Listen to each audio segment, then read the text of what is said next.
Welcome friends to my channel value of test. আজকে আমার recipe বাঁধাকপির তরকারি মানে ক্যাবেজ ফ্রাই। রেসিপি শুরু করার আগে রাইট সাইডে রেড কালারের সাবস্ক্রাইব বাটনে প্লিজ ক্লিক করুন আর বেল আইকনে প্রেস করলে আমার ভিডিওর সমস্ত আপডেট সাথে সাথে আপনি পেয়ে যাবেন। আমি এখানে হাফ কেজি ক্যাবেজ ছোট ছোট করে কুচিয়ে নিয়েছি। 8 পিস আলু একটু বড় বড় করে কেটে নিয়েছি। তেজপাতা, শুকনো লঙ্কা, একটা বড় টমেটো ছোট ছোট করে পিস করা, মাস্টার্ড বা রিফাইন্ড অয়েল, হলুদের গুঁড়ো, সল্ট, রেড চিলি পাউডার, জিরের গুঁড়ো, গোটা জিরে, গরম মশলার গুঁড়ো, 100 ml ওয়াটার, 1 টেবিল স্পুন ঘি, হাফ টিস্পুন জিঞ্জার পেস্ট, একটা বড় কাঁচা লঙ্কা চিড়ে ছোট ছোট পিস করে নিয়েছি। প্যান গরম করে 3 টেবিল স্পুন মাস্টার্ড অয়েল দিয়ে দিচ্ছি। এবার আলুগুলো ফ্রাই হতে দিচ্ছি। অয়েলে ঠিকমতো প্লেস করে হাই ফ্লেমে 2 থেকে 3 মিনিট আলুগুলোকে ফ্রাই হতে দিচ্ছি। বাঁধাকপিতে একটু আলু অ্যাড করলে সেটা লুচি বা পরোটার সাথে খেতে বেশ ভালো লাগে। আর আপনারা যদি আলু অ্যাড করতে না চান তাহলে আলু ফ্রাই হয়ে যাওয়ার পরে যে স্টেপগুলো আছে এই রেসিপিতে সেগুলো ফলো করলেই চলবে। একটা সাইড ব্রাউন হয়ে গেছে, এবার আমি খুন্তি দিয়ে নেড়ে অন্য দিকটা ফ্রাই হতে দিচ্ছি। একটা লিড দিয়ে ঢেকে দিচ্ছি, তাতে ফ্রাই যেমন তাড়াতাড়ি হয়ে যায় আর ময়েশ্চারও বেশ বজায় থাকে। আবার যে পাশটা হয়নি সে পাশটা ফ্রাই হতে দিচ্ছি। গ্যাসটা এবার আমি মিডিয়াম ফ্লেমে করে দিয়েছি। আলুগুলোর চারপাশেই ফ্রাই হয়ে গেছে, এবার আমি একটা অন্য পাত্রে তুলে নিচ্ছি। আলু খুব বেশি ফ্রাই করার দরকার নেই, চারপাশটা হালকা ব্রাউন হলেই ওটাকে তুলে নিতে হবে। কড়াইতে ওই অয়েলের মধ্যেই তেজপাতা, শুকনো লঙ্কা আর 1 চিমটে গোটা জিরে দিয়ে দিলাম। অয়েলে 1 মিনিট ফ্রাই করার পরে এবার টমেটো কুচিগুলো অ্যাড করছি। অয়েলের সাথে ভালো করে নেড়ে চেড়ে ঢাকা দিয়ে 2 মিনিট মিডিয়াম ফ্লেমে হতে দিচ্ছি। 2 মিনিট পরে ঢাকা খুলে আবার ভালো করে নেড়ে দিচ্ছি আর টমেটোগুলো খুন্তি দিয়ে একটু মিশিয়ে দিচ্ছি। টমেটো ফ্রাই করার সময় ফ্লেমটা মিডিয়াম বা লোতেই রাখবেন, হাইতে রাখলে ওটা পুড়ে যেতে পারে আর অয়েলও খানিকটা উড়ে যাবে।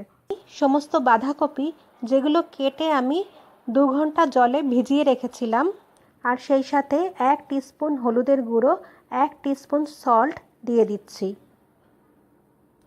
অয়েলে ভালো করে মিক্স আপ করে ঢাকা দিয়ে 7 to 8 মিনিটস হাই ফ্লেমে হতে দিচ্ছি।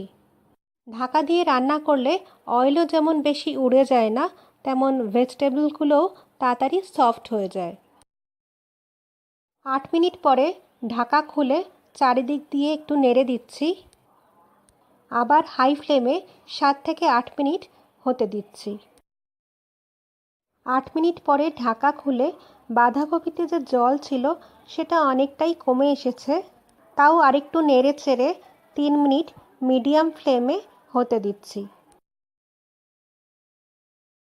বাঁধাকপির জলটা প্রায় শুকিয়ে এসেছে, 1 বা 2 টিস্পুনই জল রয়েছে। এবার এতে হাফ টিস্পুন আদার পেস্ট, 1 টিস্পুন লাল লঙ্কার গুঁড়ো, 2 টিস্পুন জিরের গুঁড়ো অ্যাড করছি। সল্ট আর চিলি পাউডার আপনারা আপনাদের টেস্ট অনুযায়ী যতটা খেতে পছন্দ করেন ততটাই অ্যাড করবেন। ভালো করে মিক্স আপ করে আবার 7 মিনিট লো ফ্লেমে ঢাকা দিয়ে হতে দিচ্ছি। বাঁধাকপিতে অল্প একটু জল থাকতে থাকতে ড্রাই মশলাগুলো অ্যাড করলে আর এক্সট্রা জল অ্যাড করার কোনো দরকার হয় না, তাতে বাঁধাকপির সাথে মশলাটা বেশ ভালো করে ফ্রাই হয়ে মিক্স আপ হয়ে যায়। ভাজা আলুগুলো আমি এর মধ্যে দিয়ে দিলাম আর চারিদিকে ছড়িয়ে দিচ্ছি যাতে ভালো করে স্টিম হতে পারে। আবার লো ফ্লেমে 5 মিনিট হতে দিচ্ছি। 5 মিনিট পরে ঢাকা খুলে আবার একটু উপরে নিচে নেড়ে চেড়ে দিচ্ছি আর গ্যাসটাকে আমি লো ফ্লেমেই রাখছি। বাঁধাকপি ফ্রাই হতে মানে সেদ্ধ হতে অনেকটাই টাইম লাগে, তাই গ্যাস বাড়িয়ে রাখলে ওটা পুড়ে যাবে কিন্তু ফ্রাই হবে না। 5 মিনিট পরে ঢাকা খুলে আবার একটু নেড়ে চেড়ে দিচ্ছি। গ্যাসটা লো ফ্লেমে থাকায় মশলাটাও একদম ঠিকঠাক ফ্রাই হয়েছে আর তলাতেও একদম লেগে নেই। আর এবার আমি একটু চেক করছি বাঁধাকপিটা কতটা বয়েল হয়েছে। আপনাদের যদি খুব তাড়া থাকে তাহলে হালকা স্টিম করে নিতে পারেন বাঁধাকপিটাকে, মানে পুরো সিটি দেবেন না, একটু ফিচফিচ করলেই গ্যাসটাকে অফ করে দেবেন। এবার আমি কাঁচা লঙ্কা কুচি আর 100 ml জল অ্যাড করছি। জলটা এখানে অপশনাল হচ্ছে। যদি বাঁধাকপি আর আলু ঠিক মতন বয়েল হয়ে যায় তাহলে আর ওটা অ্যাড করবেন না। মানে যদি আপনি শীতকালে বানান, বাঁধাকপি যেহেতু শীতকালের ভেজিটেবল হচ্ছে, তখন জল হয়তো অ্যাড করতে হবে না, কিন্তু অসময়ের বাঁধাকপি হলে নিশ্চয়ই অ্যাড করতে হবে। ঢাকা দিয়ে 5 মিনিট মিডিয়াম ফ্লেমে রাখার পরে দেখতে হবে জলটা পুরো ড্রাই হয়ে গেছে কিনা আর বাঁধাকপি আর আলু ঠিক মতন সেদ্ধ হয়েছে কিনা। এবার হাফ টিস্পুন গরম মশলা পাউডার আর 1 টেবিল স্পুন ঘি দিয়ে দিলাম। ভালো করে মিক্স আপ করে মিডিয়াম ফ্লেমে 2 মিনিট হতে দিচ্ছি।